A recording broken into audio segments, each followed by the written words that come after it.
Welcome back to the channel. I hope you're all having a great day. And so today we're going to talk about what form of government was the planet Krypton. I'm sorry guys, I don't know if you heard me in the opening,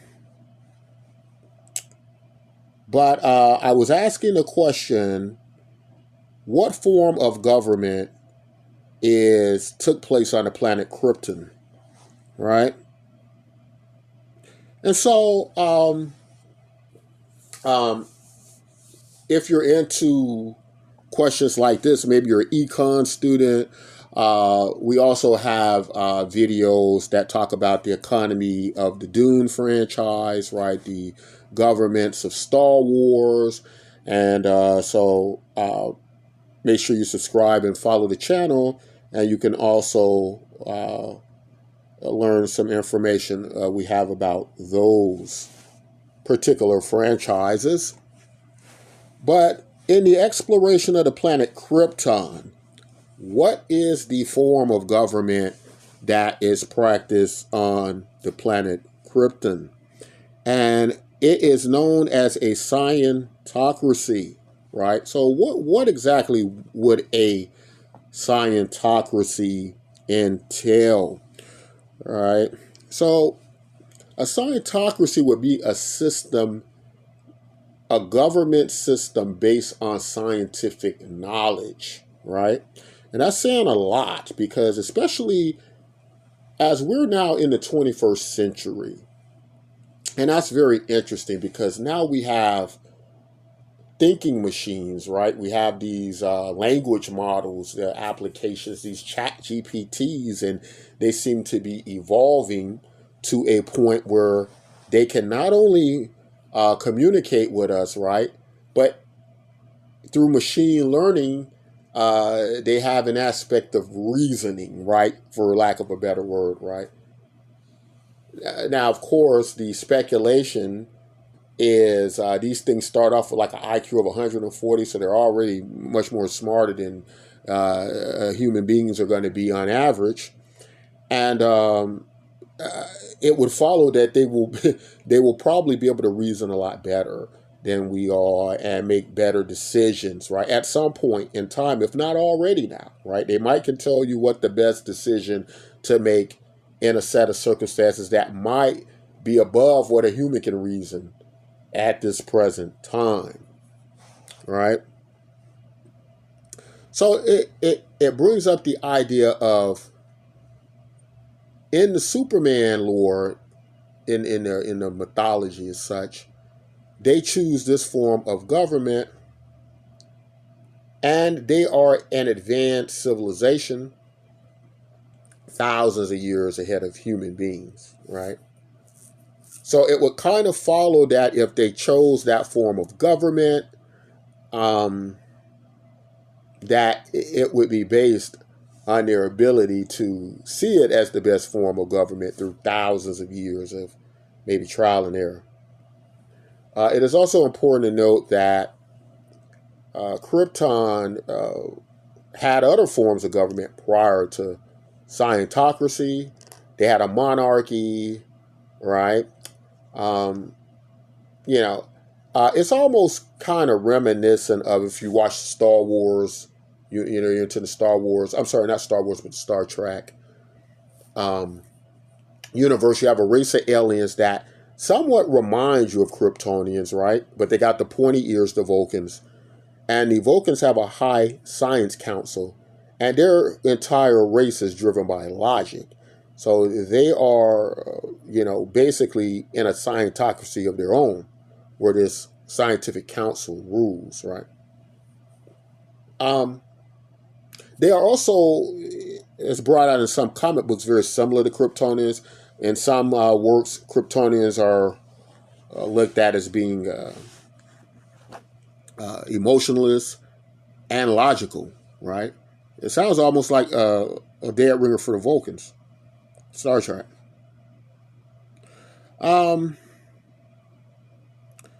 But they end up with this scientocracy. Now, just to kind of contrast it, put it in perspective. we have what would be more like I'm from the United States, for those of you all that don't know, but I guess it would be accurate to say we have what would be a democratic republic. Of course, that's quite different from it being a democracy or it being a republic, right? It is kind of a mix of a democratic republic where we give our power over to the government, right? We entrust them with our power to represent us. And hopefully that's what they do. In a scientocracy, it is quite different. It's likely going to be scientists ruling because they're going to be the people who come up with the with the ideas, right? The equations and formulas, as it were. And that's all very interesting because when you contrast that, you think of ideas like what's the best form of government? And you contrast that with, say, like how our government works here in the United States. We have a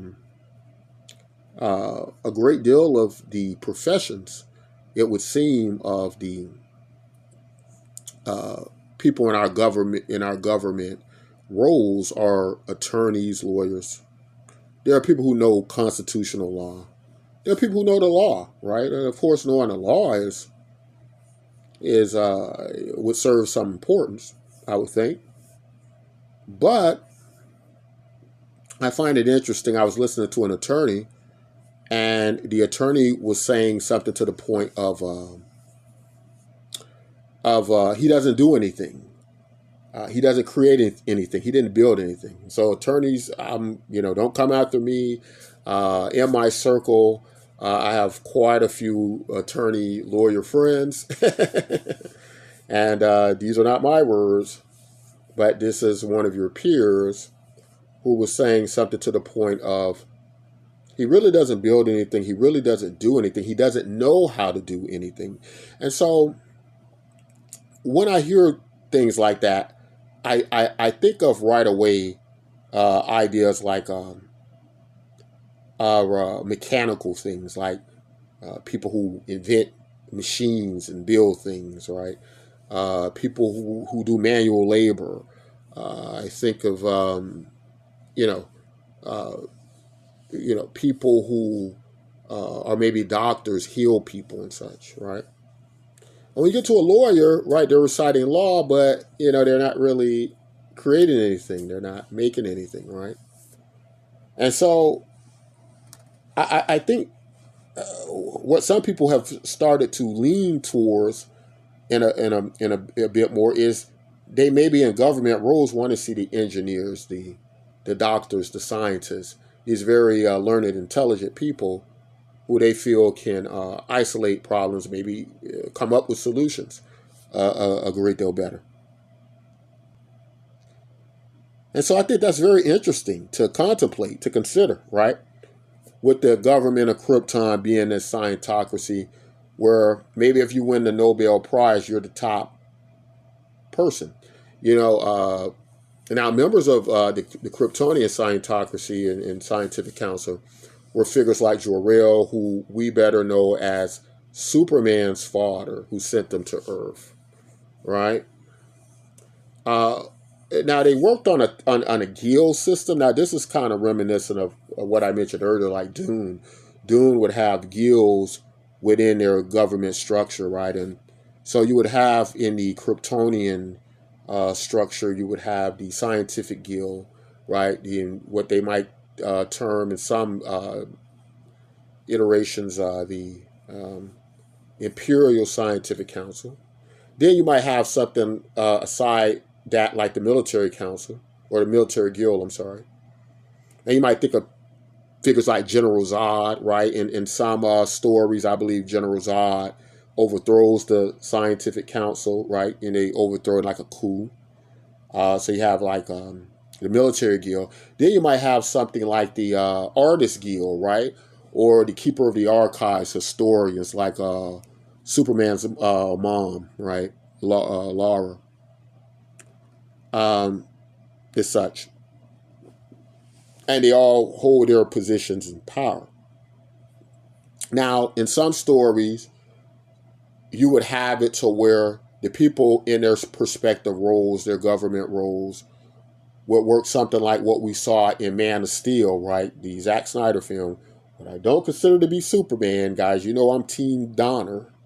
By the way, you're looking at the series on this particular shot here of the show Krypton that actually did an excellent job of taking you through several government roles, right? But there is a chapter, according to this story, and I kind of consider, even though I really like this, and I said earlier I had a problem with Zack Snyder and Man of Steel, well, there is a silver lining in this, right, for the Zack Snyder fans. David S. Goyer, who wrote the Man of Steel story, he's responsible for writing the TV series Krypton, right? And so, you know, because I like the continuity of this Krypton story, I do kind of consider it the actual Superman story. It kind of does tie into Man of Steel because this is written by David S. Goyer, right? Unless he was trying to take a totally different direction with the TV show. But if you count that as part of Zack Snyder's continuity, then you might come to the conclusion that this story stands. But within the frame of the Scientocracy, there is an episode in the Kryptonian political history where there is and I'm not going to give away the TV series because you might want to start watching that series, but there is a person, and I can't remember how he was introduced under his position, but it's basically the religion of Krypton, which is Ra, right? They would worship the red sun, right? The Book of Ra. Now, the Book of Ra, or that religion, right? There is an episode, right? And this person you're looking at, his name is Segel, right? So this is a couple of generations back before Superman. This is actually Superman's grandfather, Segel, right? In his story, when he's coming up, they have this episode of what would be a fanatic ruler, right? A fanatical ruler who's kind of, the religion of Ra's kind of taken control of the planet, and the councils have to answer to this minister, right? He's almost like the Pope or something, right? For lack of a better, example. But this is a religious episode in Krypton. Now, of course, as that story continues, and pretty much every other historical record, at some point that goes away. They get back to Scientocracy. I'm not going to give away the Krypton show, but you see what happens. I'd highly recommend watching it, guys. You'll see what happens to this person, right? This minister, this religious fanatic. But in any event, that kind of changes the political landscape. And it's how you would imagine a theocratic rule to be, very scary. People being persecuted who were non-believers, and all of those things follow suit. But it's all very interesting because as advanced as Krypton was, it does show through their political process that there are periods where they grow through different government systems as they evolve, as they change. It's much like our world here. We go from monarchs to, well, we probably went from something like a chieftain to what would be a warrior king or a warrior priest. Then we kind of got into more so a democracy or a republic, right? And then we kind of somewhere end up with this hybrid mix of them both, right?